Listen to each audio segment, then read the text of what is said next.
Respecto a la charla de hoy, presentaros al ponente, que es Juan Ángel Saiz, es un profesor del Politécnico, del Departamento de Ingeniería Eléctrica de la Universidad Politécnica de Valencia, ingeniero eléctrico, profesor de eólica, de renovables y de fotovoltaica. Ha sido profesor mío también, tiene una experiencia tremenda en la docencia, lleva 27 años de docente en el Politécnico, me decía, y conoce muy bien pues, todo el tema de las renovables y del sistema eléctrico español y de tantas cosas que nosotros damos por sabidas o sentadas y resulta que no son así.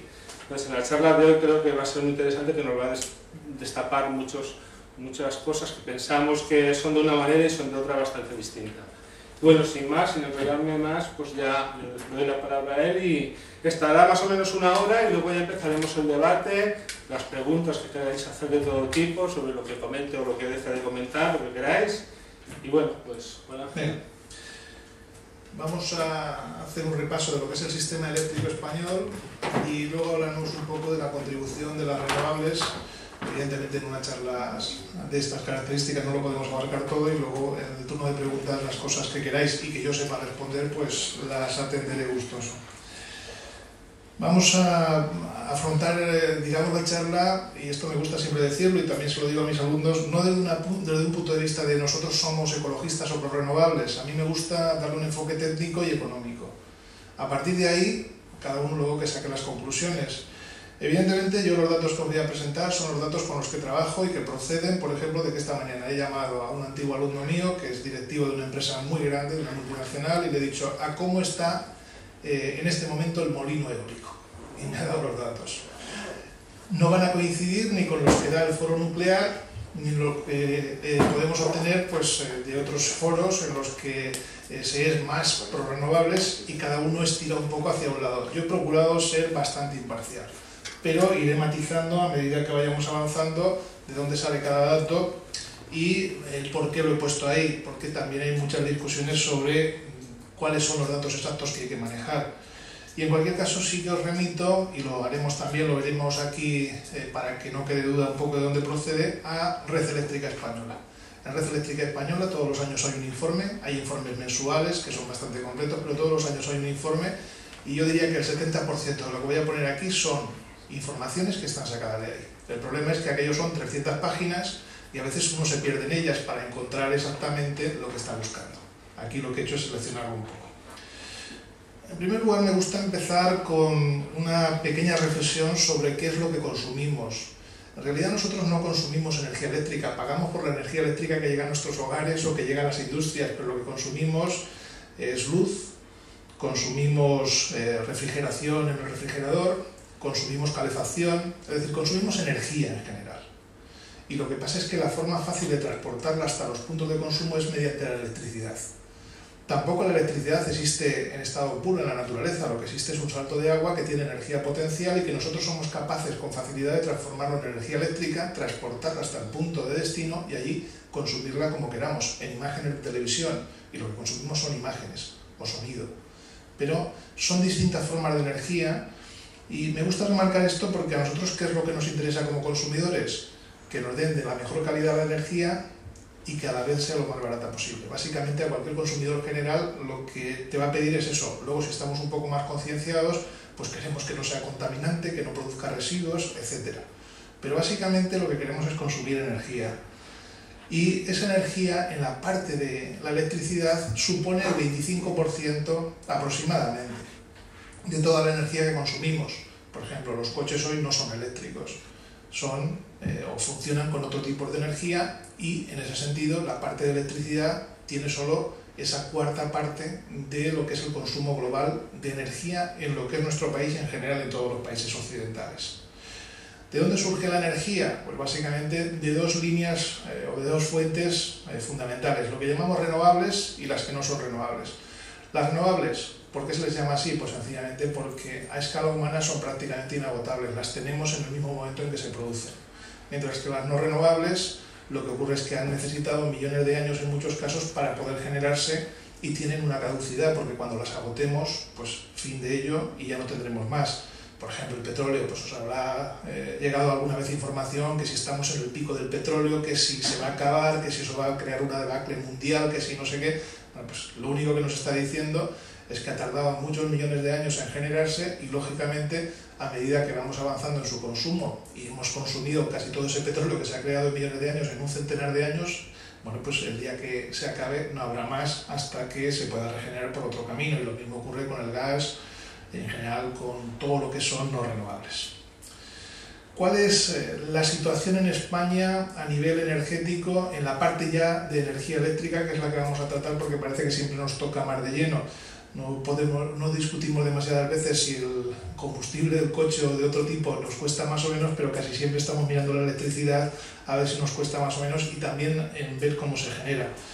Bueno, pues yo creo que tenemos una situación que a veces se olvida un poco y que es bastante sólida en cuanto a estructura. Muchas veces, y lo vamos a discutir aquí también, se está diciendo es que dependemos de lo que se compra a Francia, dependemos de lo que traen de otros países, estamos en una situación precaria. Bueno, pues esto no es así. Para que os fijéis, esto que procede directamente del informe último de Red Eléctrica Española nos dice que tenemos 108.000 megavatios instalados en España y en el momento en que más consumimos 35.000.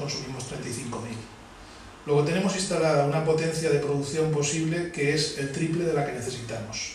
Por tanto, mejor o peor planificado, ahora lo podemos discutir más o menos, en realidad tenemos un sistema muy autosuficiente, y no solamente es que es autosuficiente, sino que nos permitimos el lujo de exportar energía eléctrica todos los años fuera de España. No dependemos del exterior, sino que estamos exportando. Dentro de eso, ¿qué es lo que aportan las renovables? Pues aportan bastante. Por ejemplo, fijaos, eólica instalados 22.900 megavatios. En realidad un poco más. Este dato luego se corrigió, son sobre 23.000, pero bueno, nos da un poco igual que haya 100 arriba o 100 abajo. De solar fotovoltaica, por ejemplo, pues hay 4.600. No es una cantidad importantísima, pero es una cantidad significativa. Y luego pues se distribuye entre las fuentes tradicionales, que son hidráulica, nuclear, carbón, que están también indicadas aquí, que cada una tiene un peso específico. Y aquí en esta columna, lo digo por si luego os apetece mirar el informe de Red Eléctrica, que lo tiene el grupo, creo que lo habéis dejado en internet, bueno, pues podéis ver que ahí están los porcentajes en que ha crecido o ha decrecido en el último año. Todos estos datos es bueno saberlos, porque nos dan una idea de si realmente estamos en una situación mejor o peor, o realmente estamos en una situación de estabilidad que desde mi punto de vista es la que en este momento tiene España. ¿Cómo ha ido evolucionando con el paso del tiempo? Bueno, pues hemos ido creciendo en cuanto a potencia instalada, en cuanto a capacidad de producir energía. Fijaos, en el año 2008 teníamos 91.000, que está aquí, luego subimos a 94 y hemos ido progresando. Y de hecho desde 2012 a 2013 incluso hemos subido pues, en torno a 6.000 y pico megavatios. Es decir, todos los años se instala más, aunque curiosamente la demanda con el paso de estos últimos años debido a la crisis ha ido descendiendo. Pero las planificaciones no se hacen de un año para otro y fundamentalmente en hechos como ciclo combinado, que está aquí, que es quemar gas básicamente. Veis cómo hemos pasado desde 2008 con 21.000 a los 25.000 que había en 2012, y este año todavía se ha aumentado un poco más. ¿Cómo es la estructura de esa generación? Bueno, pues lo tenéis también en Red Eléctrica Española. Ahora entraremos en su página web para ver en tiempo real cómo se está produciendo en este instante, porque cada 15 minutos lo actualizan y podemos ver cuánto aporta cada una de las tecnologías a la producción. Pero esto es un día tipo, esto es de la semana pasada, he hecho una captura por de hace unos días para que veamos cómo se produce. Esto que está en azul, por ejemplo, es hidráulica. Esto que está en morado es nuclear. Esto es carbón, el amarillo es ciclo combinado, el verde es eólica, esta parte de aquí es solar fotovoltaica y solar térmica, son las dos, termosolar, vamos, y esta parte de aquí es el resto de energías, digamos, renovables en general, aunque hay un poco de todo. Ahí también hay una parte de no renovables, esas no están separadas porque aportan cantidades más pequeñas. ¿Qué es lo que vemos en un día, por ejemplo, como este, que esto me parece que era el jueves de la semana pasada? Bueno, pues que, por ejemplo, hay mucha aportación de la parte de eólica, es decir, los molinos están produciendo mucho, de ciclo combinado de quemar gas hay menos, de carbón se está quemando bastante carbón, y aquí hay que empezar a decir que no es el carbón de Asturias, no es carbón nacional. El carbón nacional solamente aporta como la tercera parte de lo que consumimos en carbón, el resto lo compramos fuera de España. La nuclear, como curiosidad, fijaos que mantiene un perfil constante, va cambiando, pero la distancia, la altura que tiene esa franja es constante porque no permite regularse, funcionan a nivel constante, y para cambiar el estado de funcionamiento de una central nuclear hace falta días para modificarlo, mientras que el resto funcionan con una inercia bastante más pequeña. ¿Qué cosas más significativas vemos? Pues por ejemplo que la solar se produce a mediodía, lógicamente, que es cuando hay sol, pero aporta una cantidad bastante interesante y ahora lo veremos con números, porque además nos la aporta en los momentos de máxima demanda, es decir, no por la noche, que se consume mucha menos energía, sino a horas en que consumimos mucha. Y luego, como detalle, aunque lo vemos ahora también en la gráfica de red eléctrica, tenemos aquí el nivel cero, todo lo que hay por debajo es o bien que estamos bombeando agua, ahora hablaremos también de ese tema, o bien que estamos exportando energía al extranjero. Toda esta franja que se ve de color así blancuzco es que estamos exportando, ¿vale? Bueno, pues todo esto hay que saberlo para que entendamos cómo es la configuración del sistema en España. ¿Cómo es la producción en un día como hoy? Bueno, pues es esta, no ha terminado todavía el día, queda todo este trozo por rellenar, y la cosa que tiene esta página es que te puedes poner encima de cualquiera de los puntos que tiene las gráficas y te dice la cantidad exacta y el porcentaje que está contribuyendo, o con qué porcentaje está contribuyendo en ese momento al conjunto de la producción.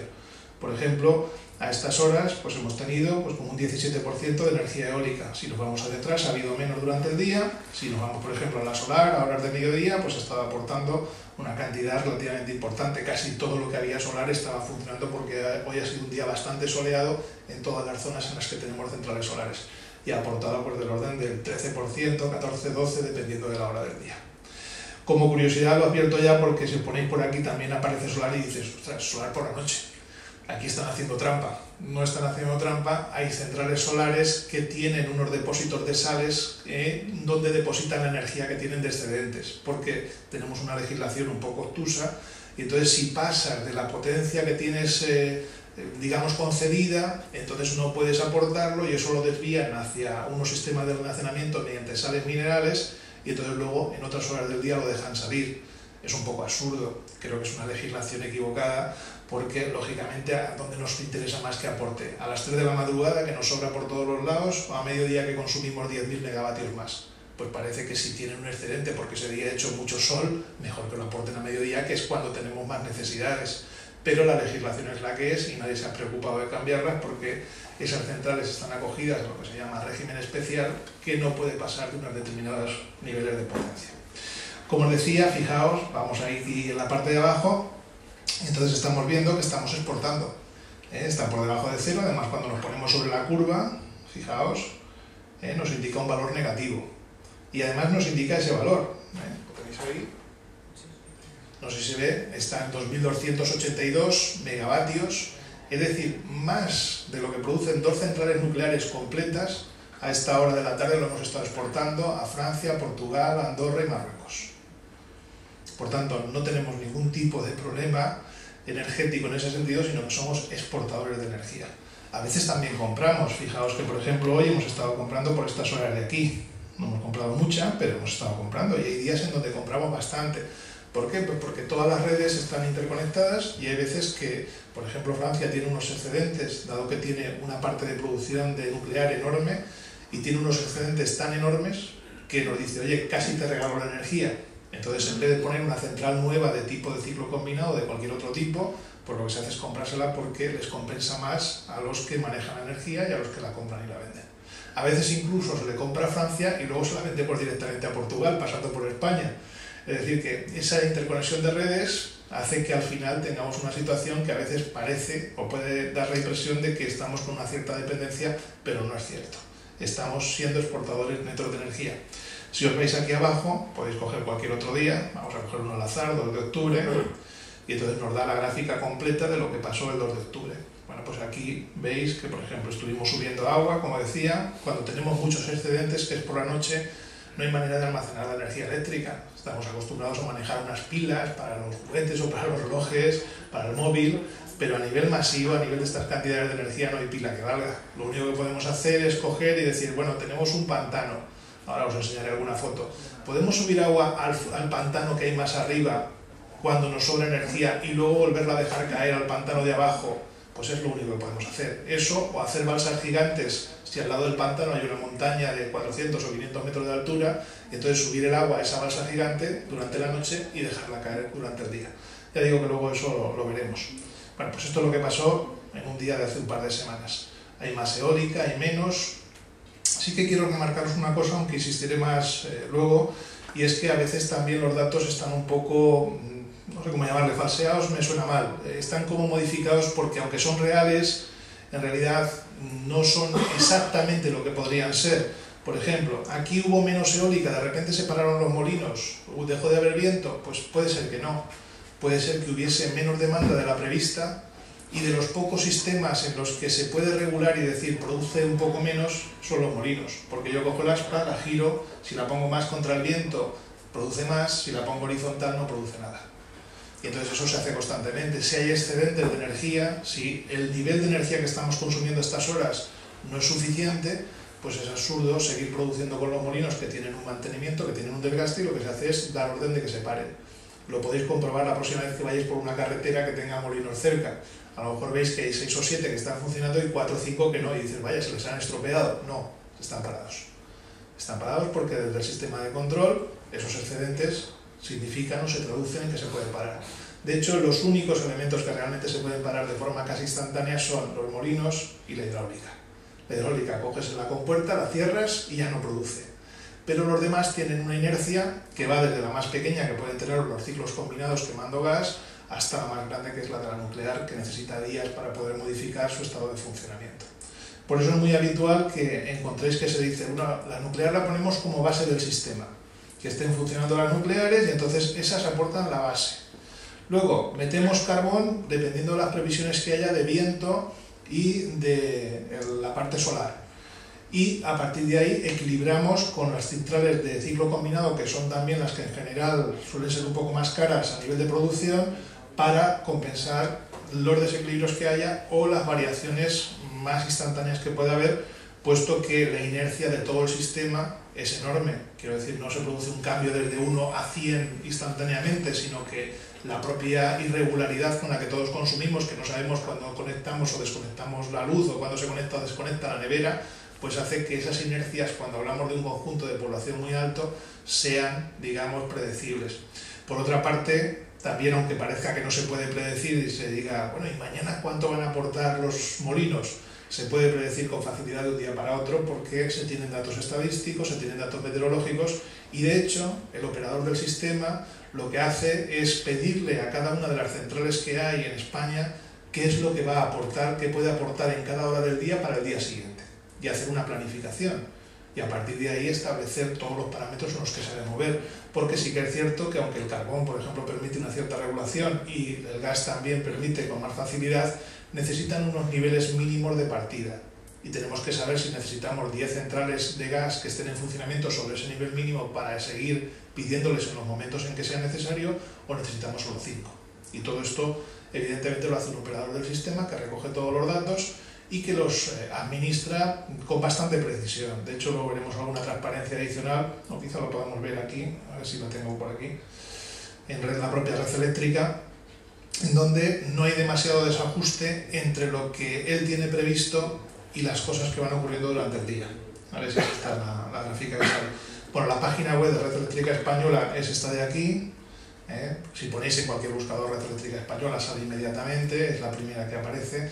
Y para poder conseguir entrar en esas gráficas, entráis en actividades, ahí os vais a encontrar las publicaciones que os decía, todo lo que está, y aquí está la demanda y generación en tiempo real.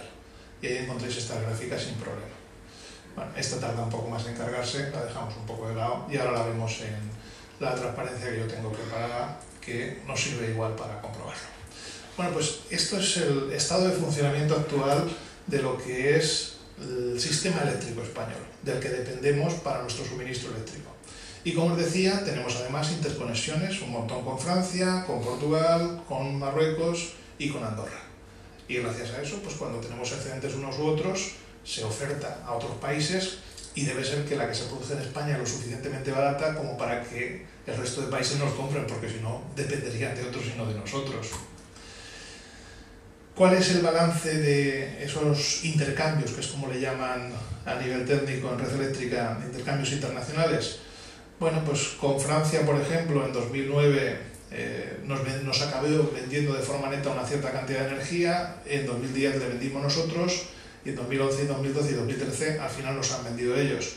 pero como digo, en general suele ser porque la diferencia de precio es suficientemente buena como para que lo compramos allí y luego se lo vendamos fundamentalmente a Portugal.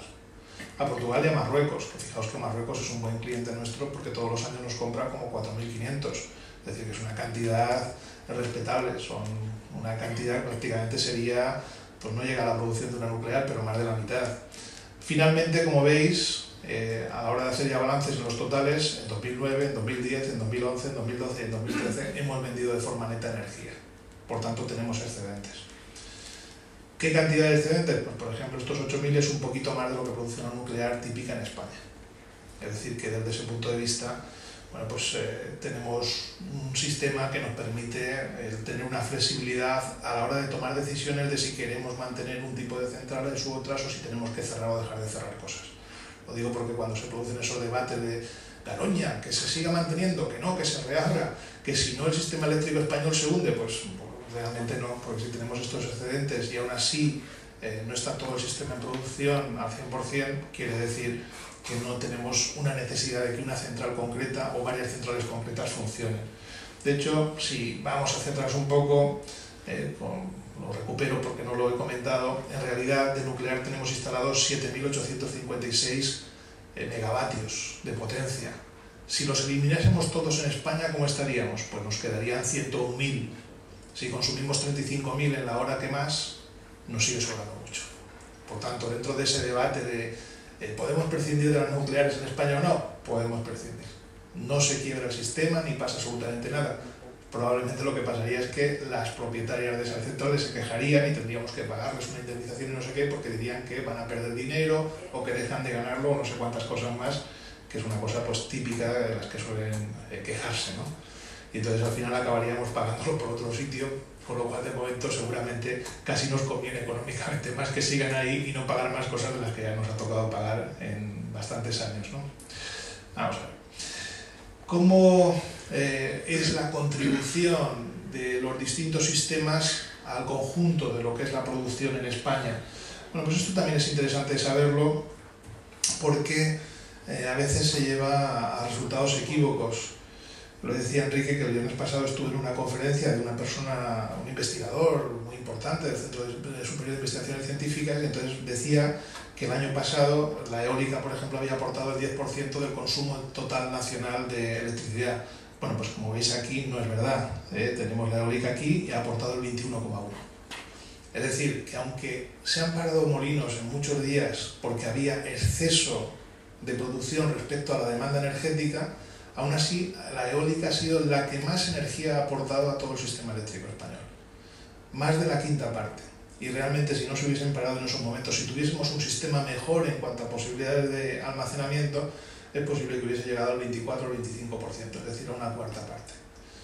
¿Nos interesa o nos deja de interesar? Yo creo que nos interesa, por datos que van a venir después de los costes y también porque nosotros dependemos muchísimo del combustible que se compra fuera de España, da igual que sea carbón, que sea nuclear, que sea de cualquier otro tipo. No producimos de nada de los combustibles fósiles. Sin embargo, tenemos buenas zonas de viento y tenemos buen sol. Pues en principio, aunque solo sea por equilibrar la balanza económica de lo que compramos fuera, realmente nos interesa. Luego fijaos que la nuclear aporta el 21%, aunque haya poca potencia instalada, funciona más horas, ahora lo comentaremos también. Y luego finalmente pues están el resto de energías que en algunos casos pues depende también de circunstancias. La hidráulica tenemos mucho instalado, pero no somos un país que tenga especialmente capacidad hidráulica porque pasamos por una época de sequía. Y desde ese punto de vista viene bien, ha aportado el 14,4%, pero lógicamente es irregular en el tiempo porque si luego cogemos 2 o 3 años de sequía tenemos que echar mano de otro tipo de fuentes energéticas. En estos datos que aparecen en Red Eléctrica pues tenéis por meses incluso la producción de cada uno de los meses, la tenéis incluso más detallada porque bueno, pues, a veces es interesante saber lo que se ha aportado en unos meses u otros. Fijaos como por ejemplo en eólica, en el mes de febrero, marzo y abril tuvimos unos recursos muy importantes y eso hizo que el precio de la energía, el precio mayorista bajase.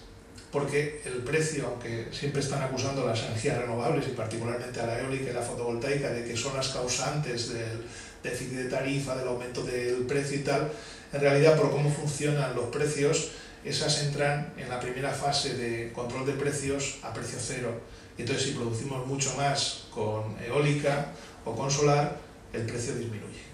Y eso, por ejemplo, pasó el año pasado, en donde hubo franjas horarias en donde el precio al que se cobró en nivel mayorista la energía fue de 0 céntimos por kilovatio hora, debido a la contribución de las renovables. Luego, contrariamente a lo que se dice, en realidad bajan el precio de la energía, aunque nosotros no nos enteramos, porque a nosotros nos cobran siempre lo mismo. Eso baja a nivel de lo que es el cómputo de costes. Aquí tenemos, no solamente por meses, sino que nos dan en las tablas los totales, y como veis, pues, por ejemplo, en eólica pues, se aportaron 54.338 gigavatios hora. Es una cantidad de energía enorme, es una brutalidad, y eso que llevamos varios años con un sistema en el que, al haber desaparecido las primas, los incentivos y demás, pues prácticamente no se ha instalado casi nada nuevo en eólica ni en fotovoltaica. Entonces, desde ese punto de vista está bastante parado, y de hecho los objetivos que había para 2020, incluso para 2030, pues va a ser muy difícil que se puedan conseguir. Luego también lo comentaremos. ¿Cómo ha sido la evolución de esa producción de las energías renovables? Bueno, pues ha sido, como veis en este gráfico, que también es de Red Eléctrica, es decir, que en ese sentido es una entidad oficial y tiene poco que discutirse. El año pasado las renovables aportaron el 42,4% de todo lo que consumimos a nivel de energía eléctrica en España. Estoy sumando eólica, solar, tanto fotovoltaica como de calentamiento, estoy sumando también hidráulica, todo lo que son renovables, las que producen más y las que producen menos. Aquí siempre se dice también, bueno, pues que la hidráulica no la tenemos que contar, sí, si tenemos unos recursos hidráulicos, sean del nivel que sean, son renovables, y está muy bien saber que sin llegar a ser la mitad de la energía eléctrica, pues entre todos han aportado una cantidad muy significativa. Vamos a partir de ahí a ver si a nivel de costes, dado que tenemos un sistema bastante bien estructurado y que además las aportaciones de las renovables son bastante altas, vamos a ver si eso nos compensa económicamente con precios de hoy, el seguir teniéndolo así y seguir invirtiendo en esa misma línea, o si no nos compensa. Esto siempre es difícil de valorar, porque evidentemente los datos sobre costes de producción de la energía no son fáciles de obtener, y desde ese punto de vista podemos entrar en una pelea enorme de cuáles son los costes reales. Yo he cogido y he hecho unos cálculos muy primarios, para no meternos en balances más complejos, en donde empecemos a meter datos económicos de préstamos, de una serie de datos que son difíciles de dar y de luego contrastar. Por ejemplo, este dato que pongo yo ahí de si una central nuclear cuesta por cada gigavatio de potencia que tiene instalado 4.000 millones de euros, pues es fruto de discusión permanente. Yo algún artículo que he escrito y que está por internet, se lo decía Enrique antes, pues hay gente que pide mi cabeza directamente y que me expulsen de la universidad por decir que es eso, porque no cuesta eso, cuesta 1.000 millones. De hecho, si vais a los foros nucleares, veréis que en unos pone 1.000 millones, en otros ya pone 2.000, y podemos estar discutiendo eso hasta la saciedad. Pero vamos a coger dos datos recientes, para que veáis que este dato es conservador. Todos los datos que he puesto a partir de aquí son datos más bien que están a favor de la nuclear en cuanto a los valores que estoy poniendo, y en contra de la eólica y la fotovoltaica, es decir, con sobrecostes, para que tengamos la seguridad de que no nos estamos equivocando mucho, incluso como lo consideremos. ¿Por qué digo que 4.000 millones de euros para una central nuclear no es exagerado? Bueno, pues porque vamos a coger las dos últimas, que están una en fase de construcción en Finlandia y otra que se ha aprobado hace poco, quizá lo hayáis leído en la prensa, para Gran Bretaña. La de Finlandia es una central que está teniendo muchos problemas y va a ser una tecnología nueva, una tecnología puntera. Tenía 1,6 gigavatios de potencia, y en principio iba a costar en torno a 3.000 millones de euros, es decir, que era muy diferente a esto. Estaba en esos 2.000 millones de euros que citan algunas fuentes de nucleares, pero hoy tiene ya unos costes declarados que han sobrepasado mucho eso. No se sabe bien en qué nivel están, pero están entre 8.000 y 9.000 millones de euros. Y todavía no se ha terminado, aunque debería estar terminada, no se sabe bien si para el 2018 o quizá más adelante estará terminada. ¿Qué quiero decir con esto? Que el coste de esa central es de 5.300 millones de euros para un gigavatio. No he cogido ese valor, que es mucho más desfavorable, y que haría que los números se decantasen todavía más hacia las renovables. Si cogemos la que se acaba de aprobar para Gran Bretaña, que estará terminada sobre el 2023, tiene previsto un coste de 19.000 millones de euros para 3,2 gigavatios. Es decir, 5.900 millones de euros para cada gigavatio instalado, que están muy alejados de este valor. Por tanto, he intentado situarme en un punto intermedio con datos más o menos contrastables que no son ni los que dice la industria nuclear, ni son tampoco los de las últimas nucleares que se están montando en Europa, en un término medio. Bueno, ¿cuánto cuesta la energía eólica? Pues en principio un molino de los típicos viene a costar unos 750.000 euros por megavatio instalado. Fijaos que hay una diferencia de tamaño. Antes estoy hablando de gigavatios, es 1000 veces esto. Es decir, necesitamos 1000 molinos de 1 megavatio para conseguir el mismo tamaño de una nuclear. Es una de las inconvenientes que se suele poner cuando se habla de renovables, es que ocupan mucho espacio. Bueno, yo siempre digo lo mismo, es que tenemos muchos desiertos. Entonces, si se hace de forma razonable, a mí no me importa que ocupe espacio. Incluso tiene un factor muy interesante, que es el de producción distribuida. Puedo instalarlos en zonas cercanas a los puntos en que se consume. Y además en zonas que tienen una situación económica pues que está deteriorada y que hace que se regenere el tejido económico de la zona. Pueblos muy pequeños de zonas como Cuenca o Albacete que estaban prácticamente abandonados y que en este momento, gracias a instalaciones eólicas, han creado 6, 8, 10 puestos de trabajo, incluso en los puntos en donde está la central de control, más puestos de trabajo, y que han rearticulado de alguna manera el tejido productivo de allí, porque hay 6 familias, 10, 20 familias que están viviendo con un sueldo, y eso para un pueblo pequeño pues es un mundo, ¿eh? Entonces, desde ese punto de vista, sin tener en cuenta estos elementos, tenemos factores que pueden ser criticables, como que ocupa mucho espacio, sin duda, pero también otros que benefician socialmente en cuanto a aspectos de este tipo económico. ¿750.000 euros es mucho o poco? Bueno, pues esta mañana, hablando con un antiguo alumno mío, me ha dicho, hemos subido los precios, yo lo he rectificado esto esta mañana. Estamos un poco por encima de esos valores porque está habiendo una concentración de empresas, y entonces empresas grandes están absorbiendo a otras, vamos quedando menos empresas en el sector y podemos controlar mejor el mercado, y aunque ya ganábamos dinero, podemos subir los precios y ganamos más. Bueno, pues esto hay que saberlo también. No he cogido tampoco precios de los generadores, por ejemplo, chinos, que siempre se ponen un poco como referencia, que son de un coste inferior al que he puesto ahí. Por eso digo que no he cogido el valor inferior, para que también tengamos un tono intermedio. En cuanto a fotovoltaica, bueno, pues he puesto esta transparencia ahí para que veamos que tenemos posibilidad de hacer instalaciones de todo tipo, desde llenar una ladera de una montaña, que yo no lo haría nunca, esto me parece un despropósito absoluto, hasta utilizar una cosa mucho más razonable, que es no ir a instalaciones enormes, sino utilizar, por ejemplo, las cubiertas de naves industriales y llenarlas de placas. Las producimos la energía en el mismo sitio que lo consumimos. Producimos a mediodía ahí y consumimos justo debajo en la propia empresa. Hay de todo, hay incluso edificios enteros que están hechos con placas o que están recubiertos de placas y que permiten también producir de la misma manera, para que se consuma en el mismo sitio la mayor parte de lo que se produce. ¿En qué precio está ahora? Bueno, pues aquí también podemos discutir mucho. Tenía una nota yo estos días atrás también de alguien que me decía que estos valores eran falsos, que cuesta 2 euros por cada vatio pico, es decir, que costaría 2.000 millones y no 900 y tal. 900 millones es el precio que me dio un antiguo alumno mío que trabaja en una empresa de estas características en Alemania. Entonces me dijo, en la India, que acaban de hacer 2 centrales gigantescas de 100 megavatios a 0,8. En Europa, 0,9 a 1 euro.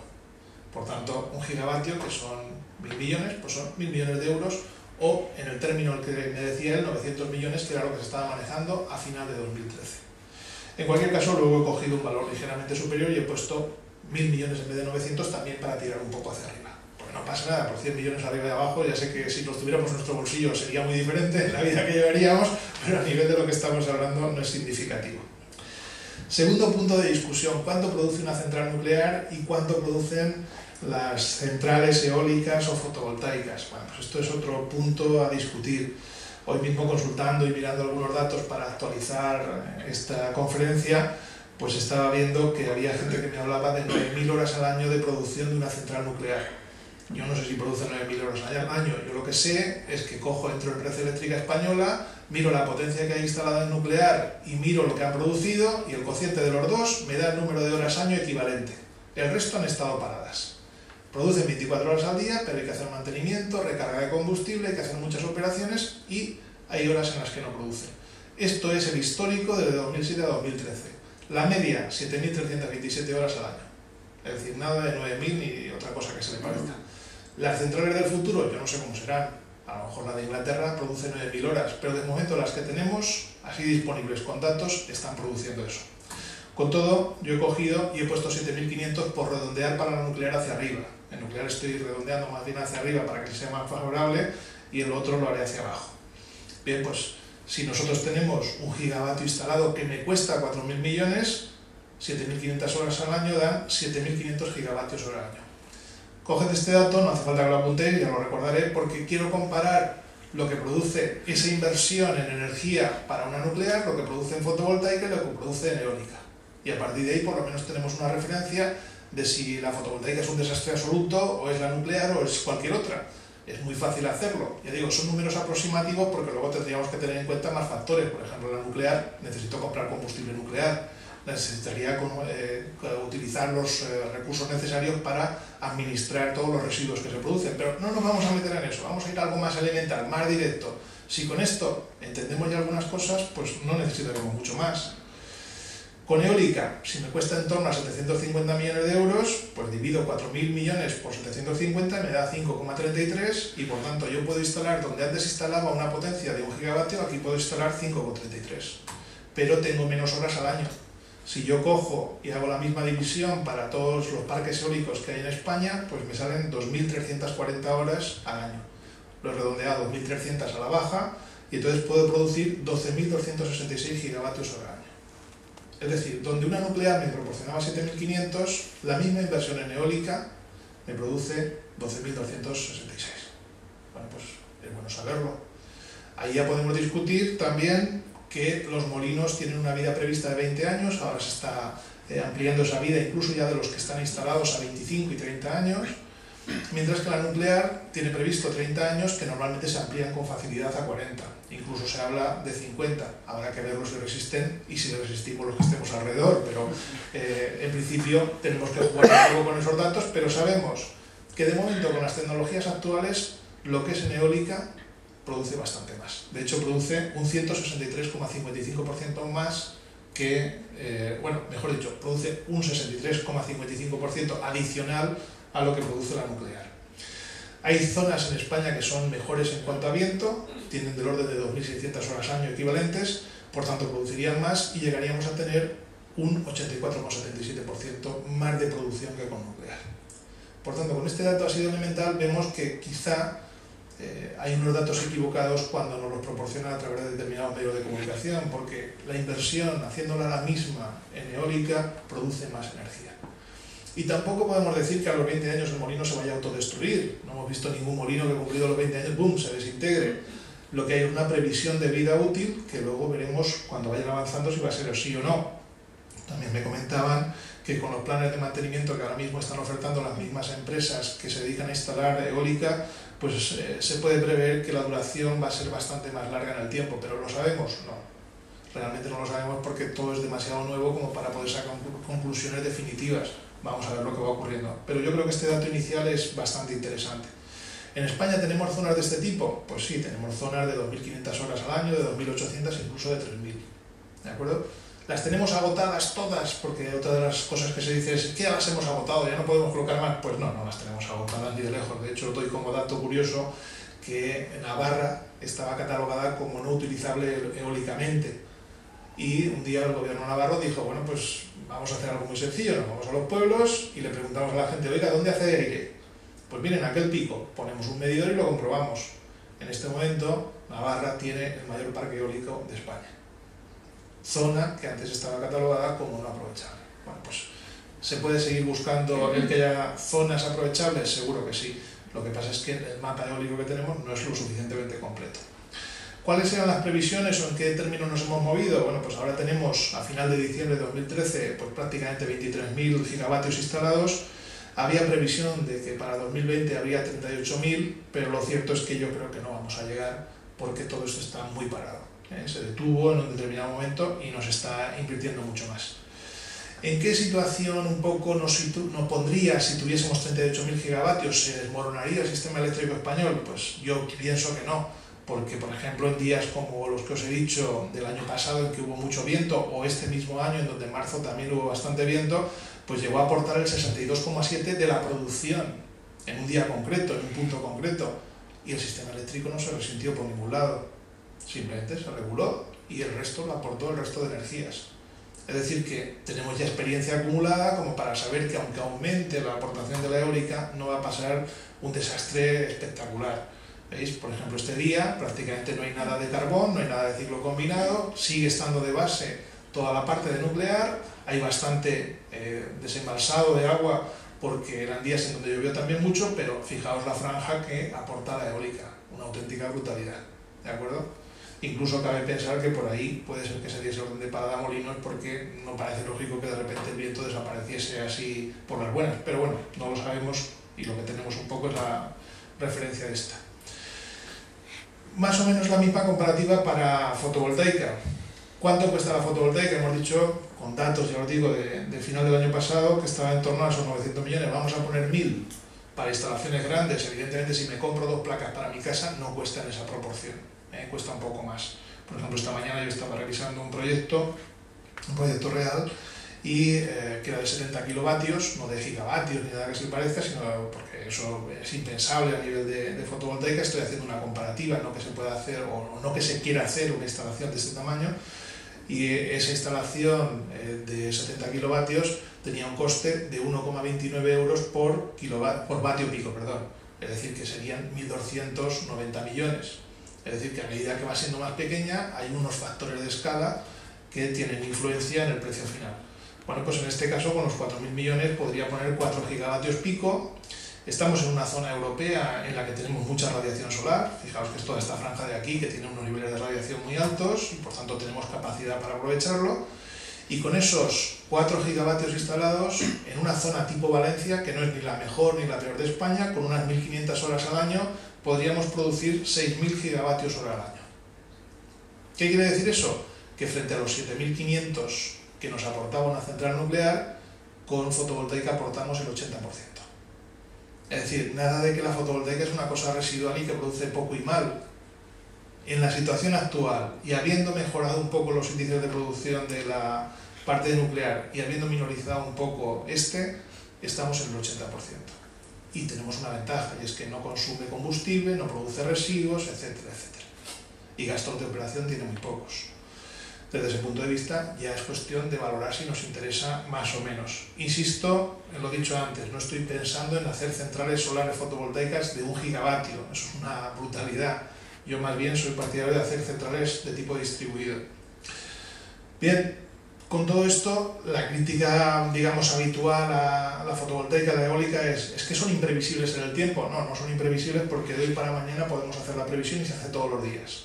Y por tanto se planifica con datos bastante cercanos a la realidad. Lo que sí que es cierto es que es irregular. Puede haber una semana en donde no haya prácticamente viento, puede haberlo. Pero para eso tenemos una solución que no se ha pensado para las energías renovables, sino que se pensó para la nuclear, porque la nuclear, al producir a nivel constante, cuando se pensaba en poner muchísimas nucleares en España, uno de los problemas que tenía, como habéis visto en las curvas de producción, es que por la noche se consume mucho menos.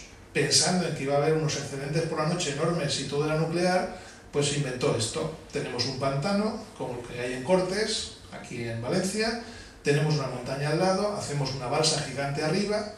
Cuando nos sobra energía, por ejemplo por la noche, subimos agua desde el pantano arriba. A mediodía que tenemos necesidades, la dejamos caer y generamos energía eléctrica. Bueno, si fuéramos sensatos, en los últimos 20 años hubiésemos hecho un montón de instalaciones de este tipo. Esta de Cortes tiene 1,76 gigavatios, es decir, que no es ninguna broma. Si estamos consumiendo 35 en el punto de máxima demanda, fijaos que este nos aporta una cantidad muy importante. Es decir, con unas cuantas instalaciones como esta podríamos equilibrar muy bien la demanda respecto a los consumos y a la producción.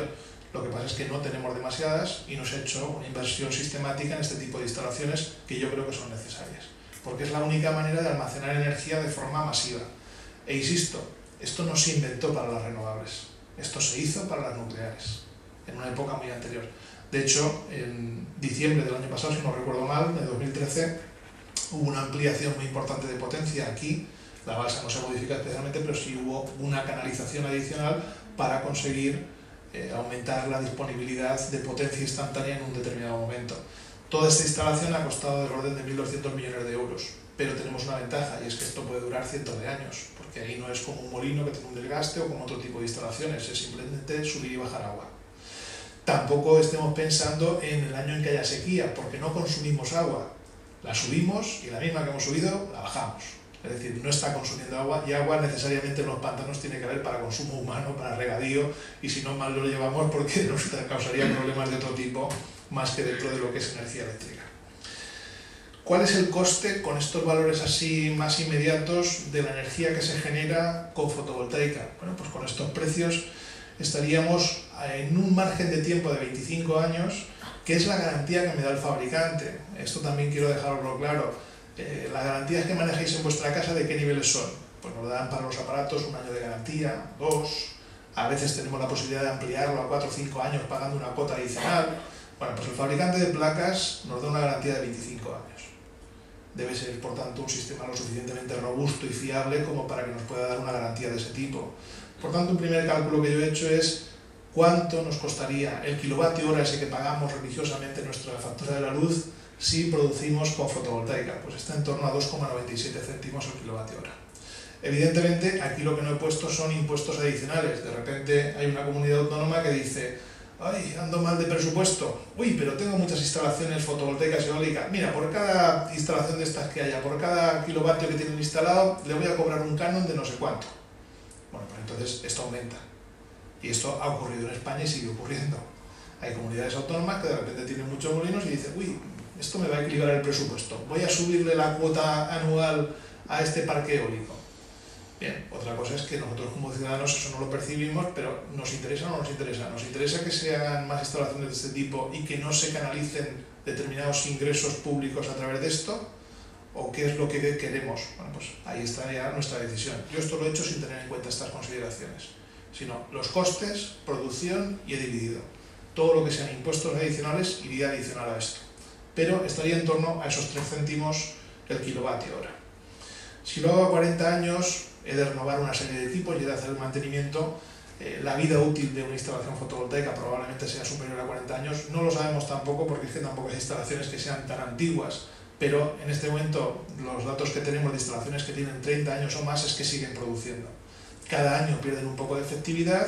También es cierto que esa pérdida está siendo controlada y está viéndose que es asintótica, es decir, que no están perdiendo una cantidad importante ya cuando pasan cierta cantidad de años, pero precisamente por eso, aunque hayan pasado más años, no disminuye enormemente, porque aunque la inversión inicial sea importante, luego hay que hacer una renovación de equipos o de parte de los equipos.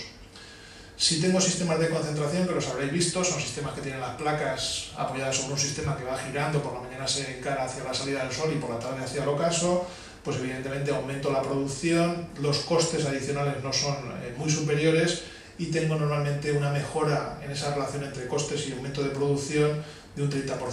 Entonces bajaría un poco y podría situarse aproximadamente en torno a 2,1 céntimos. Si hago lo mismo con la eólica, también con ese razonamiento y considerando un perfil de 25 años, no he querido poner más porque en principio los molinos más antiguos están pensados con una vida útil de 20 años. Os insisto que en este momento se les está certificando para que lleguen a 25 y probablemente, si no ocurre nada, en muchos casos pasarán a 30, pero lo he querido hacer sobre 25 años, pues el precio es bastante inferior. Realmente me cuesta en torno a 1,31 céntimos e incluso menor en zonas que tengan unos niveles de viento más altos. Pero en las zonas estándar, con la media anual, con un poco menos de la media anual que hay en España, o que hubo el año pasado, en torno a 1,31 céntimos.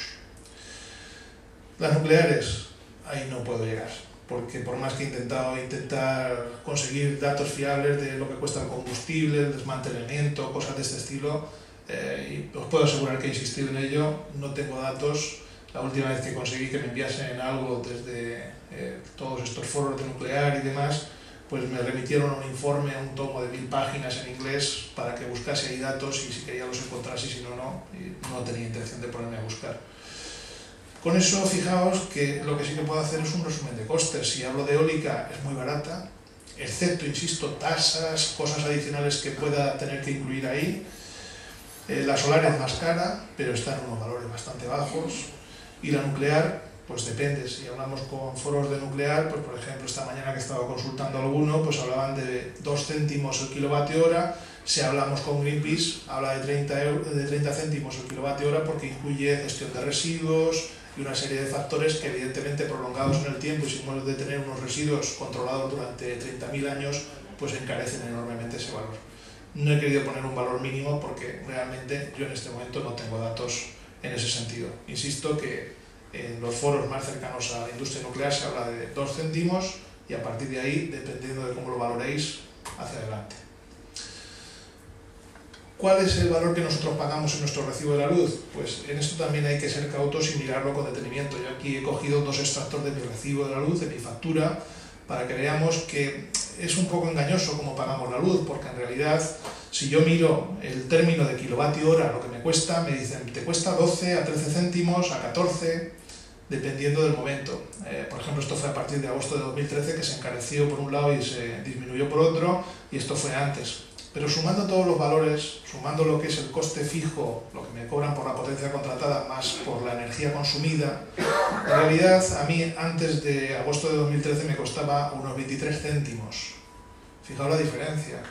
En el peor de los casos, con fotovoltaica me cuesta 3 céntimos generarlo, más los impuestos que quieran añadir especiales. Pero luego me cuesta, sumándolo todo, 23. A partir de agosto de 2013 pasó a costarme 28 en mi recibo de la luz. Pero claro, como cada mes consumo diferente, pues lo que he hecho es hacer un valor estándar, coger y decir, bueno, si consumo 200 kilovatios hora, ¿eso cuánto me cuesta? Y cómo se ha encarecido en las distintas fases en las que están en los 2 últimos años modificando los precios de la energía. Pues sobre un valor fijo, que es más fácil de medir, que es superior a lo que yo consumo, es un poco superior. La parte que no depende del consumo, a mí antes de junio o antes de agosto de 2013, es decir, en un mes como junio de 2013, me costaba 15,83 euros. Pero la parte que dependía del consumo me costaba 28,14 y finalmente el coste estaba en torno a 22 céntimos, un poco menos, por kilovatio hora que yo consumía. A partir de agosto, por ejemplo, un mes como diciembre, con el mismo consumo, pasábamos de la parte fija de 15 euros a 25. Es decir, consuma o no consuma, me cobran 10 euros más. Y la parte que depende del consumo, me la bajaban de 28 a 24. Pero lo real es que me habían pasado de 21,99 céntimos a 25,39 el coste de la energía. ¿De acuerdo? Si, como en mi caso, consumo menos que eso, evidentemente el encarecimiento es mayor, puesto que al cobrarme bastante más fijo, aunque no consuma, reparte entre la parte consumida. La última reforma, que lo podéis ver en vuestros recibos, en nuestras facturas de la luz actuales, pues lo han separado todavía en más conceptos, pone peaje de acceso a potencia, comercialización, pero bueno, todo esto es la parte inicial, que antes era un solo concepto y que es de la parte que no tiene que ver con el consumo. Y luego está el peaje de acceso a la energía y el coste de la energía, que es la parte que tiene que ver con el consumo. Considerando otra vez los 200 kilovatios hora, ahora la parte que no depende del consumo me cuesta ya 30,40 céntimos, 30 euros con 40 céntimos. Mientras que la parte que depende del consumo sobre esos mismos 200 kilovatios hora me cuesta 23,85. Fijaos el cambio, vuelvo hacia atrás. Ay, perdón. A ver, tiramos hacia atrás. Antes pagaba 15,8 fijos, pasé a 25 y ahora ya pago 30. Es decir, que aunque haya establecido niveles de ahorro energético en mi casa, como yo que por ejemplo hace tiempo lo que hice fue cambiar a bombillas LED para consumir menos, me ha fastidiado. Porque consuma lo que consuma, yo voy a pagar 30 euros fijos cada mes. Pero en definitiva, volviendo un poco a la comparativa, lo que ha pasado es que ahora ya el kilovatio hora me cuesta 27 céntimos con un nivel de consumo de ese tipo. Si consumo menos, en vez de 200 fueran 150, me costaría más el kilovatio hora y me a 30 céntimos. ¿Por qué quiero decir esto? Pues porque hay un desfase enorme entre lo que es el coste de producción de la energía y el coste que realmente pagamos. Se haga como se haga el cálculo, me da igual que empiecen a ponerme 4 conceptos como si quieren poner 15. Yo lo que sé seguro es que, me el concepto, todo esto siempre sin IVA, Todos los valores que hemos estado hablando aquí es sin IVA. Lo digo por si lo hacéis y os sale todavía más si le añadís el IVA, pero el IVA lo consideramos aparte porque siempre estaríamos que si las empresas lo pagan, que si no y tal. Lo que un poco me gusta que veamos como conclusión es hay suficiente margen como para que no nos digan más historias, porque los costes de producción de energía son muy bajos y los costes que estamos pagando son altos, cuando ya agrupamos todo.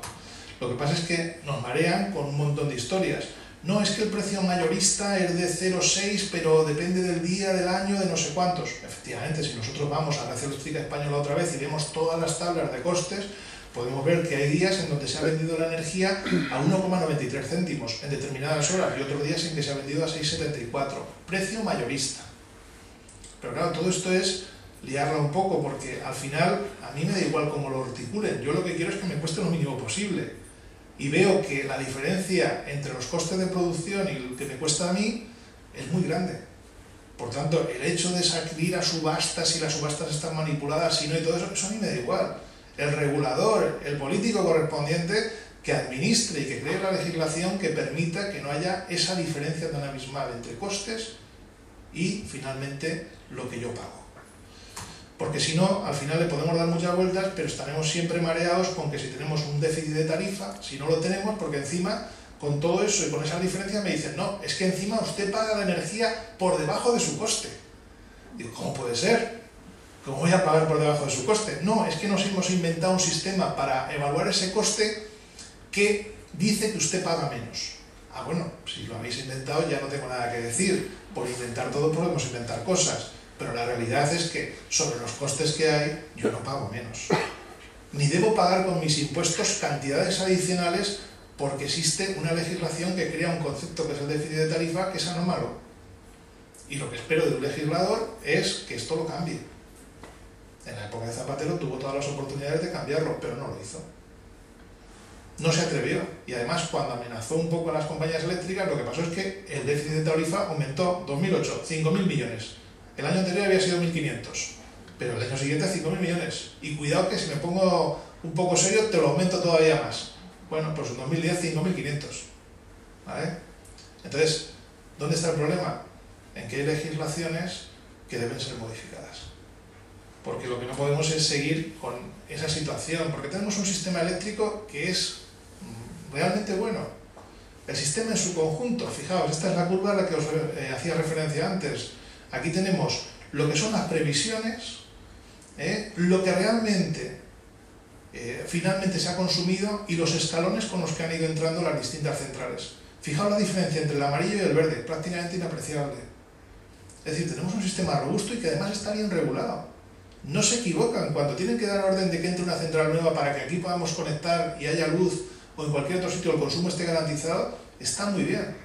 ¿Qué es lo que falla? Falla la otra regulación. Falla la regulación por la que se aplican las tarifas al usuario.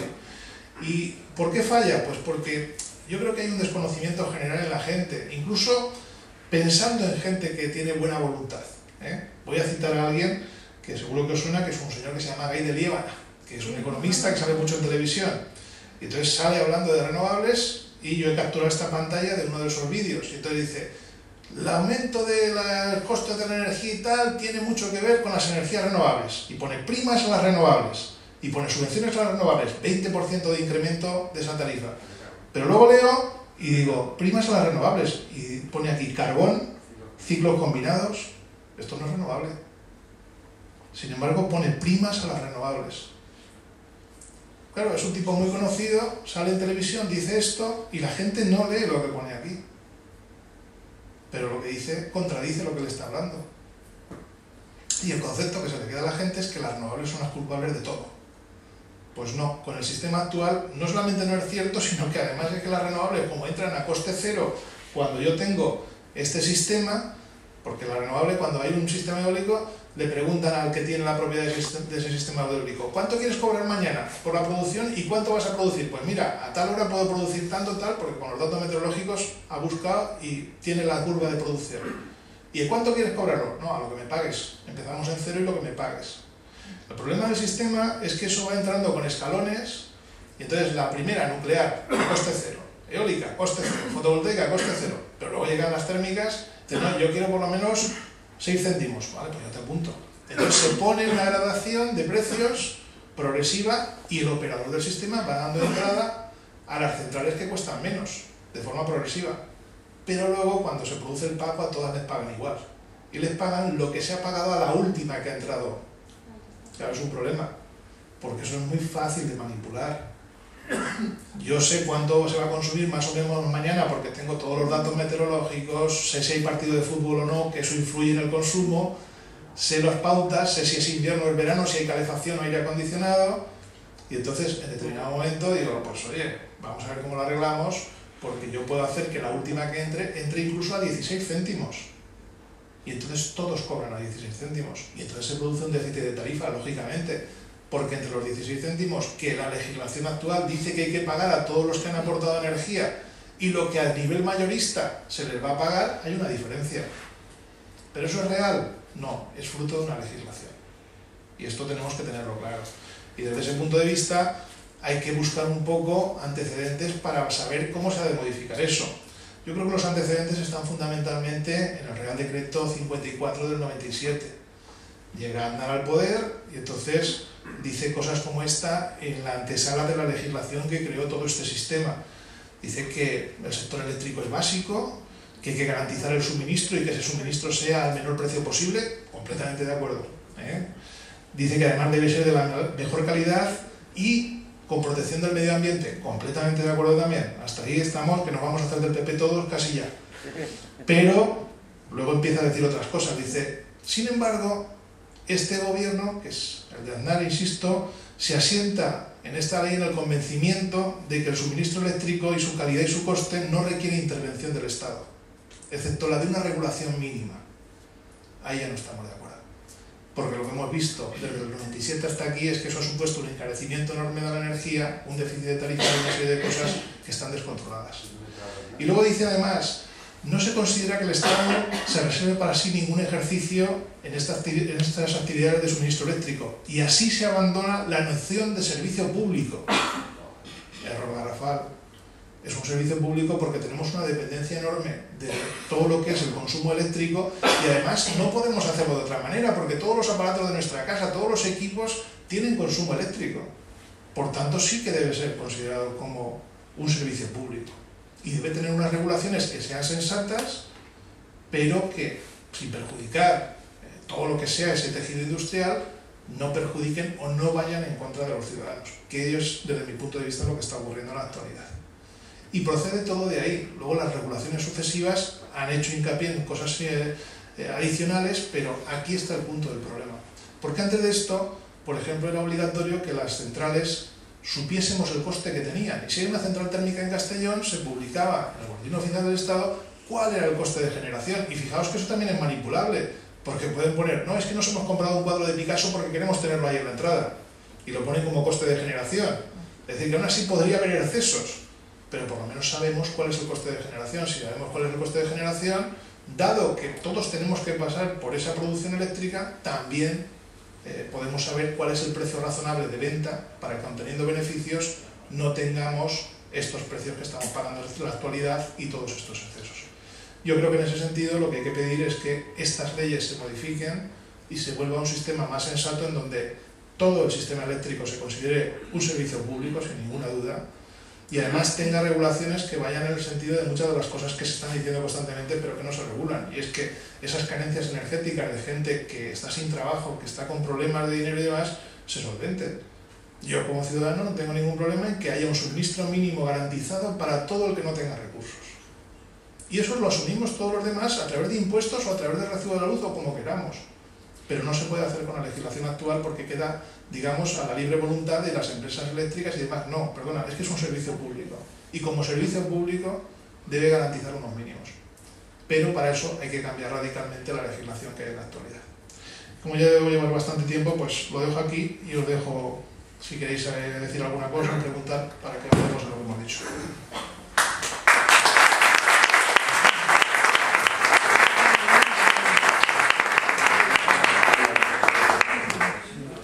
Si tenéis alguna pregunta, nos voy acercando.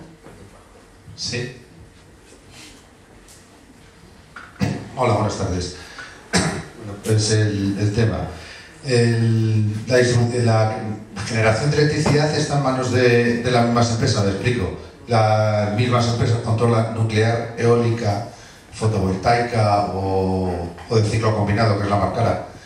Y con lo cual eso puede decir que en un momento dado puedo falsear la previsión de producción de eólica para darle a coste cero y parar molinos para meter el ciclo combinado y subir el precio artificialmente.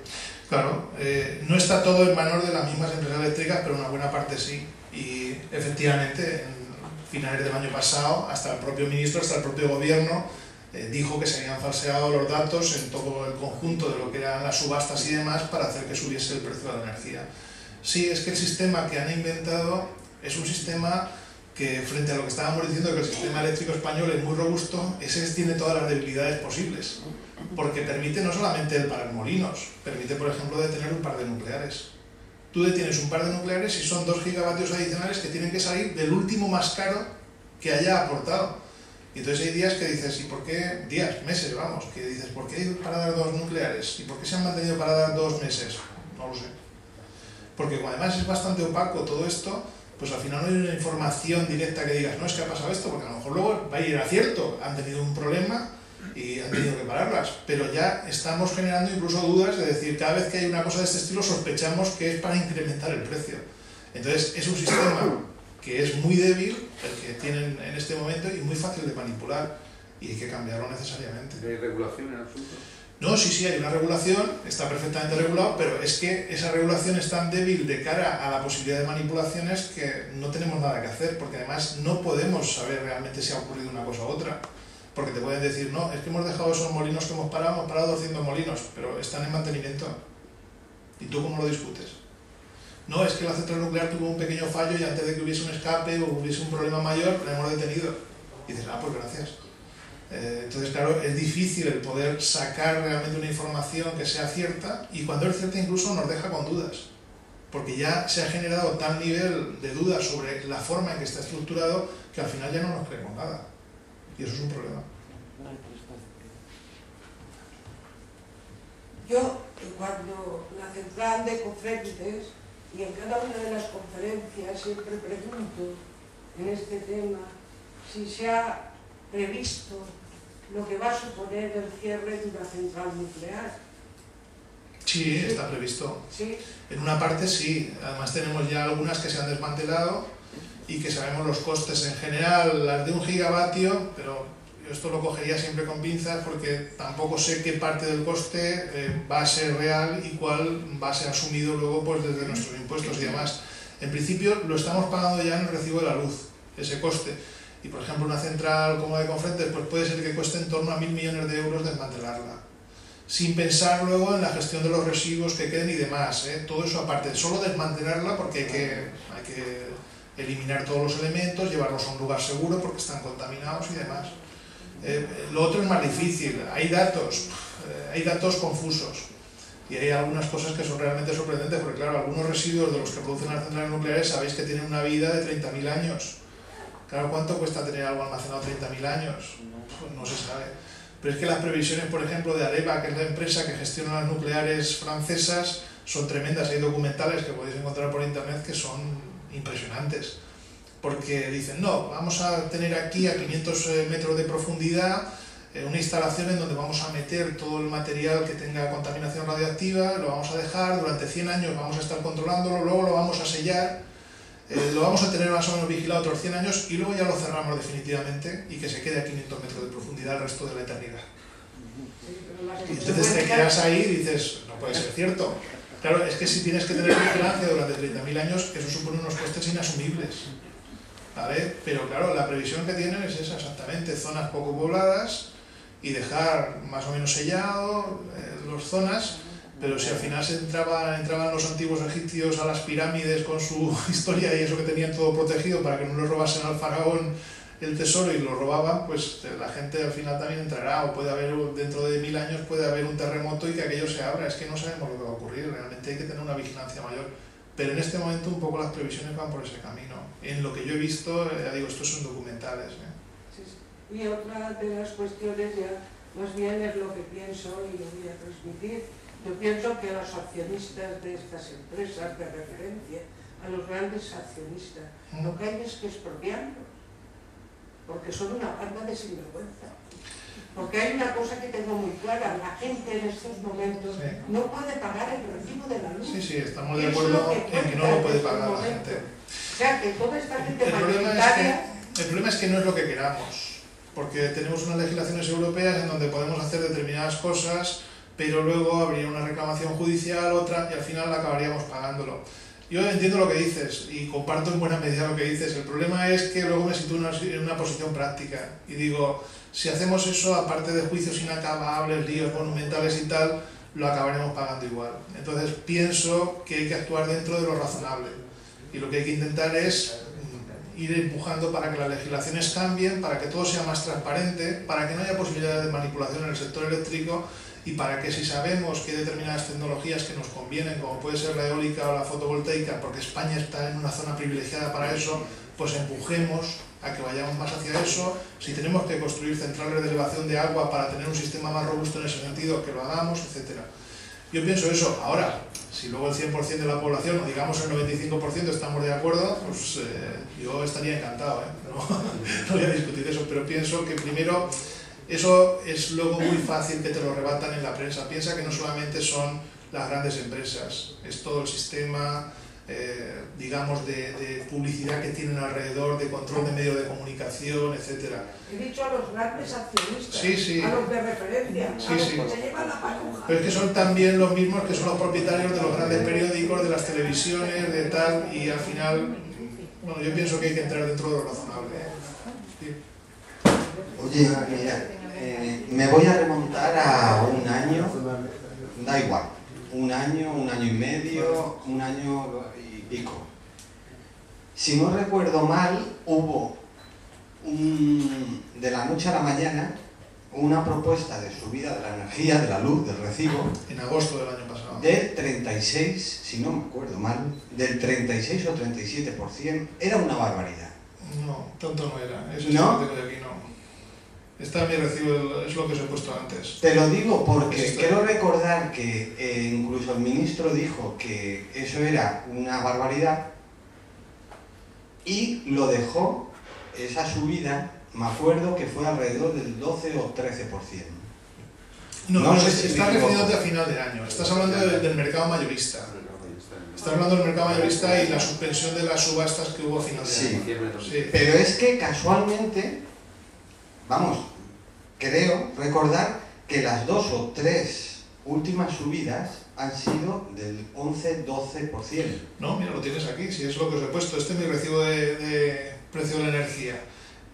Antes de agosto de 2013 yo lo pagaba a 23,85, después a 28,46, incremento un 19,32%. Quiero decirte que viéndolo, digo, estamos volviendo a la propuesta primera. No, esto fue antes, esto fue en agosto. Aquí yo creo que el problema es que... ¿No era antes No. del Esto verano? fue en agosto. El mes de agosto es que es muy sufrido para hacer modificaciones de todo tipo. Las de vacaciones, Entonces, no, esto pasó ahí, luego fue con posterioridad, pero se hablaba del mercado mayorista. Lo que pasa es que ese mercado mayorista es lo que he dicho, es un sistema muy endeble en el sentido de que es fácil el introducir cuestiones anómalas y de repente dicen, que fue lo que se dijo el año pasado, es que hay poco viento y poco sol y entonces eso hace que suba la energía y tal. Bueno, habría que remontarse y mirar a ver si eso fue así o realmente se pararon un par de nucleares para que el precio de la última central que se pusiese en marcha fuese más caro, pero es que aún así no lo vamos a poder detectar con facilidad porque es que está en manos de unas pocas empresas que son las que controlan eso. Mientras esto siga regulado de esa manera, es muy difícil que nosotros podamos tener el control. Está totalmente manipulado todo. No podemos decirlo porque no lo sabemos, pero tenemos la intuición de que sí. Hasta luego se quedan en el consejo de todo. Claro, el otro problema es el tema de las puertas giratorias que tanto se ha hablado. Un exministro, un no sé quién, ¿dónde va a parar? A un consejo asesor de una empresa eléctrica. O presidente. Solves. No, pero Solves, que dice, ¿dónde ha ido a parar? Está en Neón, que es a la vez Endesa. Entonces, claro, el problema es que los que hacen las legislaciones luego van a parar a trabajar ahí también. Claro, eso es un círculo vicioso. A los sueños dorados. Sí. A ver, más cosas. A ver, 3 cositas. Los costes que has estado hablando, supongo que es los costes operativos normales, pero ¿tienes algo de información de los costes de cuando hay un accidente como el de Fukushima? Claro, ¿hasta qué punto están externalizando toda esta millonada que supongo que tendrá que pagar el gobierno, la aseguradora, el banco o quien sea pero que a fin de cuentas existe y Sí. la gente alguien tiene que pagar. No, porque es que realmente tampoco hay mucha transparencia con eso. Fukushima quizá es de los sitios en donde más datos se están recibiendo porque TEPCO y la mentalidad japonesa está haciendo que lleguen bastantes datos. Pero es que es muy difícil de valorar esos costes porque habrá unos costes directos, que sean los que han supuesto pues todo lo que es el mantenimiento de las plantas para que no vaya aquello a peor, etcétera. O los 1.000 millones que costó en Chernobyl la primera coraza, los 1.500 millones que parece que te va a costar la segunda, que nadie está dispuesto ahora a aportar porque no se pilla en la crisis económica, pero que está tirando radiación y debería ponerse una segunda coraza. Todo eso es difícil de valorar, pero hay algunos costes que sí que se saben. Pero hay otros que son imposibles de valorar. Todo el agua que se está vertiendo desde Fukushima, desde el accidente, a una media de 100 toneladas al día, que va al Océano Pacífico. ¿Eso qué costes tiene? Es que yo, por ejemplo, el otro día en otra conferencia pues estuve discutiendo un poco de cosas de ese estilo con gente, porque decían, no, es que realmente las muertes directas o enfermedades profesionales que causa la energía nuclear son muy pequeñas, son las más pequeñas de todas. Hombre, claro, si me dices que son las muertes directas, mineros por sacar carbón mueren más que por operaciones en una central nuclear, porque no le ha caído una viga a nadie. Pero luego hay que considerar otros costes. Por ejemplo, ahora se está detectando ya la radiación de Fukushima en el Pacífico, pero de la costa de Estados Unidos.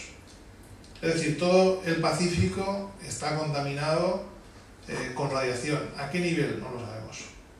Pero eso sí, a mí me llegó hace poco un informe hecho, entre otras, por una universidad española y pagado, me imagino, que por alguna entidad relacionada con las nucleares, que decía que eso no tenía ningún problema, que nada... Eso era una insignificancia con lo grande que es el mar.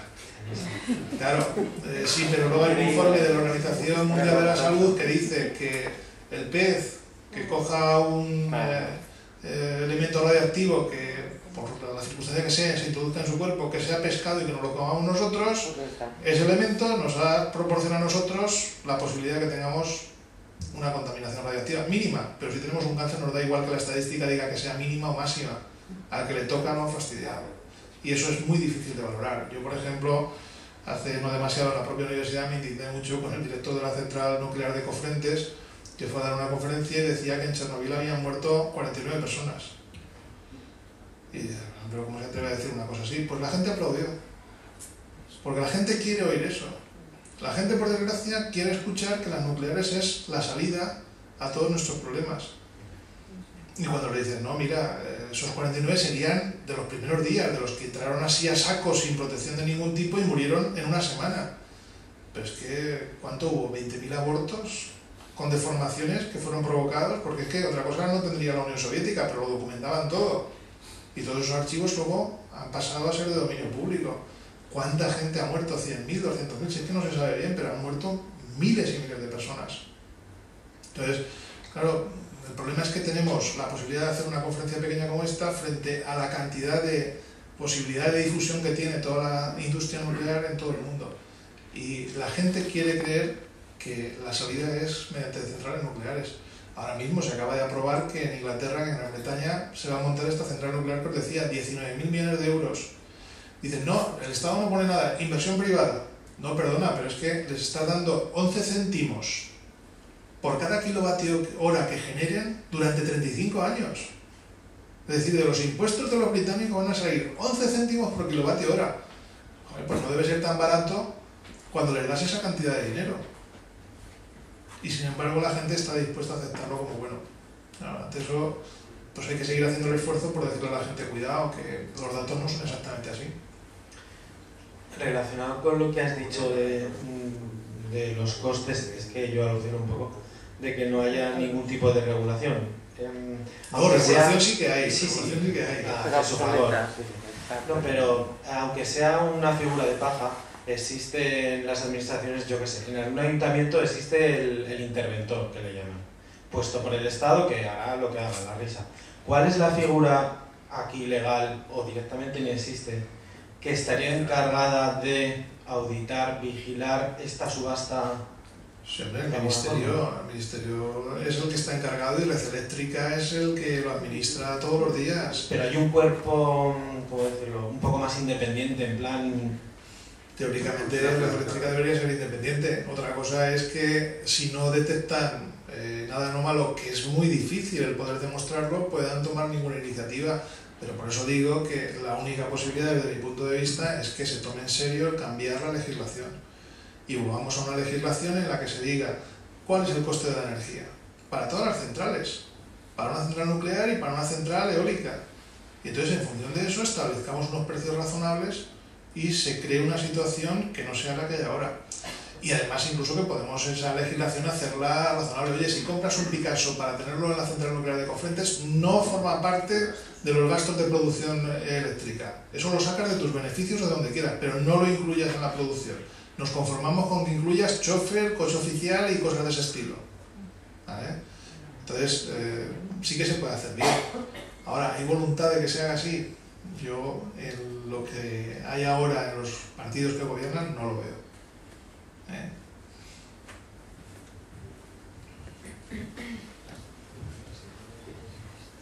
Yo he sido más escueto que tú, pero más amplio. Yo llevo apuntando la electricidad que consumo desde hace más de 10 años, desde que me compré el ordenador.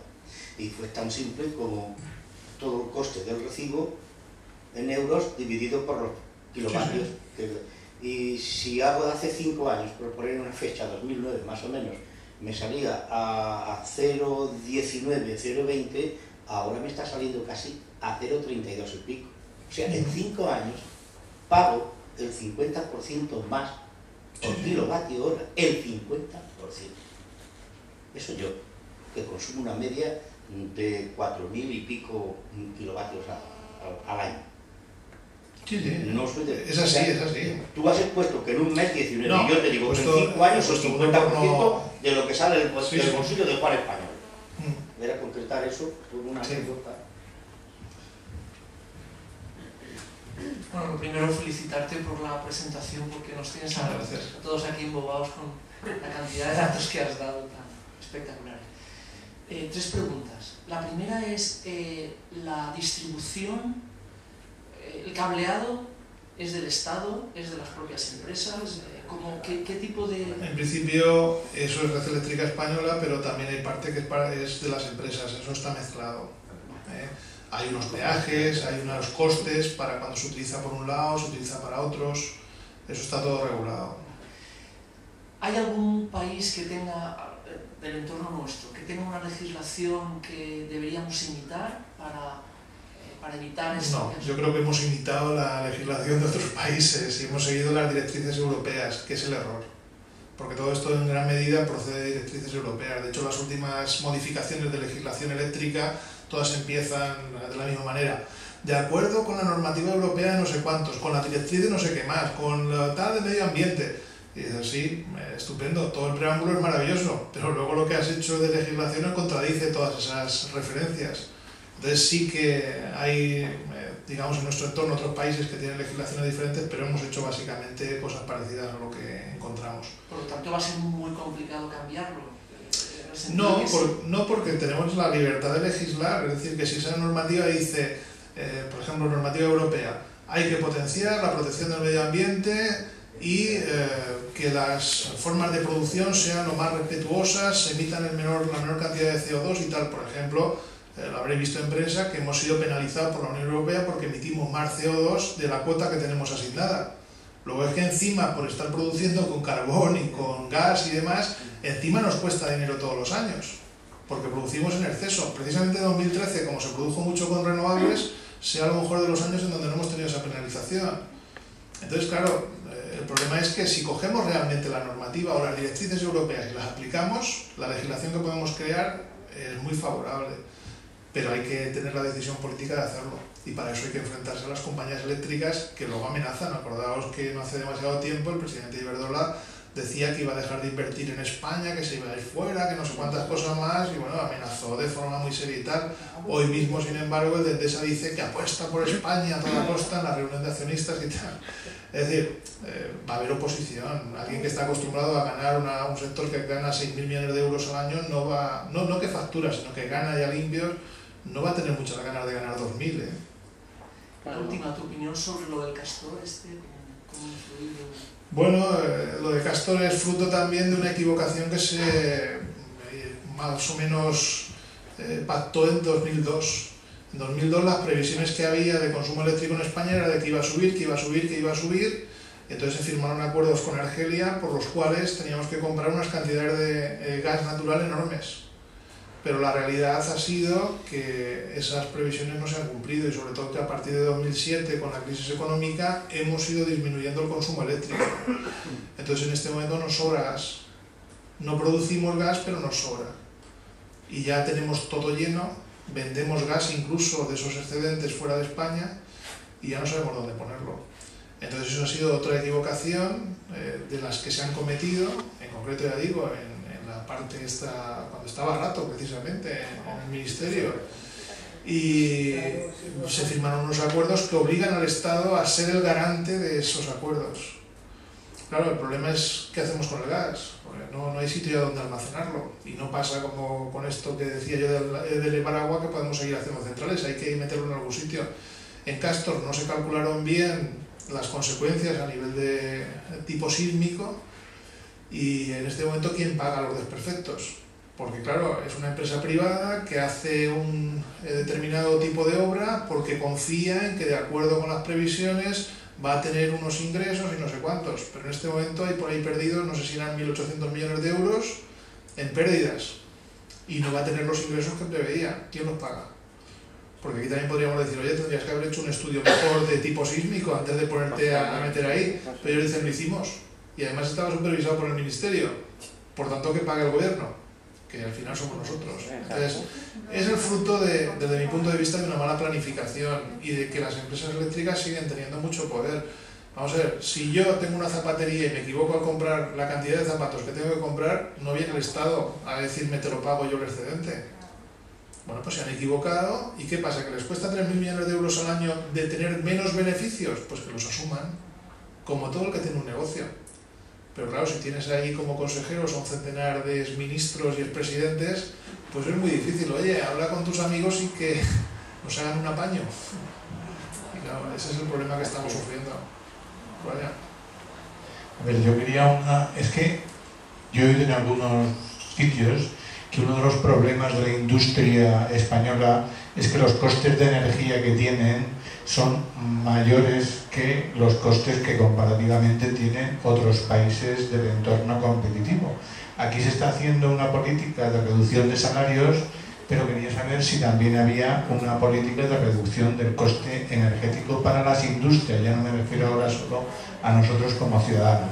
Y la segunda es si la solución que nos das antes es que tenemos que coger los Kalashnikov para acabar con esto, entonces que nos dijeras 2, 3, 4 cosas. Una, que es posible hacer con la dependencia de Bruselas, porque si no hay otra solución, si no hacemos nada, pues nos vamos a pagar lo que nos digan. Ahora serán los 2,8 y mañana serán los 14 o lo que sea, y nosotros de pagarnos.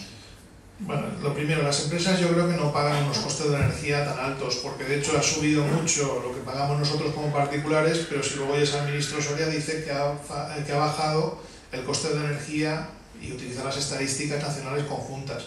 Luego, si a nosotros nos lo han subido a 17 millones de usuarios que tenemos consumo individual, debe ser que en las empresas no han bajado. De hecho, los costes normalmente son menores, sobre todo en empresas grandes como las que tú me estás diciendo, porque consumen en media tensión, y en media tensión las tarifas son bastante más bajas. Entonces, desde ese punto de vista no tengo el dato exacto, pero no se paga en la misma proporción que estamos pagando nosotros, ni creo que los incrementos hayan ido en ese sentido. No lo tengo mirado. De hecho, esta mañana mismo, hablando con otro alumno mío con el que estoy haciendo un trabajo, estábamos hablando precisamente de hacer una revisión de cuáles son los costes a ese nivel para tener una estadística más clara. Yo creo que los costes de la energía no son significativos en la mayor parte de industrias de las que tenemos en España. Es una de las múltiples excusas que se pone cuando se habla de competitividad y este tipo de cosas. Que puede haber alguna, como unos altos hornos o sitios así, en donde los costes de la energía sean muy altos, de acuerdo, pero de forma generalizada yo pienso que no. Mi punto de vista. Además de eso, en lo segundo que comentas, yo creo que sí que se pueden hacer muchas cosas. Por ejemplo, desbloquear todas las reformas respecto a renovables que han hecho en el Partido Popular. Por ejemplo, el hecho de que se esté penalizando el autoconsumo fotovoltaico es un error garrafal. La de transparencia que he puesto antes de esa planta que está situada sobre la cubierta de un edificio. Esto, por ejemplo, está en las afueras de Valencia, esto está en un centro deportivo. Podemos coger toda la cubierta y llenarla de placas y que se consuma justo debajo, y si hay algún excedente que lo consuma la industria que tiene justo al lado, y que eso se detraiga de lo que pasa por líneas de cientos de kilómetros y que viene de una central, me da igual que del tipo que sea, de carbón, de gas o de lo que sea, pues sí. Pero esto en este momento está penalizado en España. En el resto de Europa no, ¿eh? Por ejemplo, aquí hay legislación que contradice incluso la normativa europea. Bueno, pues debería haber partidos políticos que esto lo denunciasen, pero nadie lo está haciendo. Que es absurdo. Es absurdo, excepto para las empresas eléctricas que evidentemente ganan más. Ellos no, eso está claro. Por ejemplo, que no lo he puesto aquí en estas transparencias, hoy yo tengo la posibilidad de comprar una sola placa fotovoltaica con su inversor y conectarla al enchufe de mi casa, 200 vatios, y tenerla ahí. Bueno, pues eso sale tan rentable con estos precios como que en esas condiciones en 5 años más o menos recupero lo que me ha costado. Y no tengo que gastar gran cantidad de dinero, 400 euros. Pero eso lo sabe la población, no. ¿Lo puedo hacer? No, porque es que me exigen para una sola placa, si quiero tenerla legal, unas condiciones como si tuviese una central nuclear. Exagerando un poco, pero vamos, en esa proporción. Ahora no tiene sentido. Ahora, claro, piensa un poco cómo están las cosas. Hay que ver, es que claro, si hay 17 millones de casas y todos hiciesen eso, ¿qué cantidad de facturación perderían las empresas eléctricas? Enorme. Pero si es que además, en todas las empresas que tuviesen cubiertas como esta, instalasen placas, ¿qué cantidad de facturación perderían? Gigantesca. ¿Perjudica el sistema eléctrico? No, porque si tenemos prácticamente 4 gigavatios y pico y unos días hay sol y otros días no hay sol, aunque tengamos más, sigue funcionando igual. Es decir, que desde el punto de vista de la regulación no es difícil y no va a perjudicar especialmente. Lo que perjudica es a la cuenta de resultados de determinadas empresas que tienen suficiente poder como para hacer que esa legislación sea así y no nos beneficie a todos. Eso ha sido así, pero tiene que estar en manos de los políticos el cambiarlo, porque claro, son partes de la industria de España que eran muy potentes, que tenían pues el orden de 90.000 empleos, todas las partes de renovables, se ha perdido la mitad. Empresas que exportaban y que ahora es que ya se han ido fuera de España, empresas medianas y pequeñas. Yo tengo antiguos alumnos que en este momento están en Sudamérica, porque aquí, después de tener una empresa con 15 ingenieros contratados y que subcontrataban todo lo que era la parte de instalación ya a nivel pequeño, han cerrado y se han ido a Sudamérica. Entonces, claro, se ha hecho una legislación que va por unos cauces muy claros. Hay que cambiar esa tendencia y se puede hacer con la normativa europea y sin muchos problemas. Ahora, yo tampoco volvería a la normativa anterior. No quiero decir con esto que acabo de nombrar que se hiciese bien cuando se concedieron las primas. Es decir, cuando se hablaba de las primas a fotovoltaica, a eólica, ¿se hizo bien? No. Se dieron primas muy altas y además en una perspectiva de tiempo demasiado larga. Si yo no tengo que desembolsar dinero para hacer una inversión y en 10 años recupero un préstamo bancario subvencionado con el que la he hecho, ¿por qué el Estado tiene que seguir dándome una prima durante 30 años más? Eso no tiene pies ni cabeza. No hay ninguna industria, no hay ningún sitio de los que podamos pensar para aplicar inversiones en donde se funcione de esa manera. Y se ha hecho. Y hoy seguimos pagando primas de concesiones que se hicieron hace 10 años, hace 8, hace 4. Y además eso intoxica mucho a la opinión pública, porque de repente se dice, es que se están pagando primas de 3.000 millones para la fotovoltaica y eso sube el recibo de la luz. Es que se hizo mal. Se hizo mal porque cuando era necesaria una prima para compensar costes que pudiese mantenerse durante 10 años o durante 15 y que fuese de, ponle 15 céntimos, se estaba concediendo de 25. Pero claro, hay que mirar también a quién se le concedió. Cuando empiezas a mirar un poco con lupa, ves que los beneficiarios también tenían nombres y apellidos, en eólica y en fotovoltaica. Entonces, ¿se pueden hacer las cosas bien y hacer regulación, volviendo a tu comentario, que sea sensata? Sí, es muy fácil. Hay suficientes técnicos en España como para que lo hagan bien. En el Ministerio estoy seguro que hay suficiente gente con capacidad para hacerlo. Otra cosa es que los políticos que están allí decidan que se haga así o que no se haga de esa manera. Es tan sencillo como eso desde mi punto de vista. Bueno, ya es la hora para acabar. Juan Ángel, creo que ha sido muy interesante y muchas gracias por esta.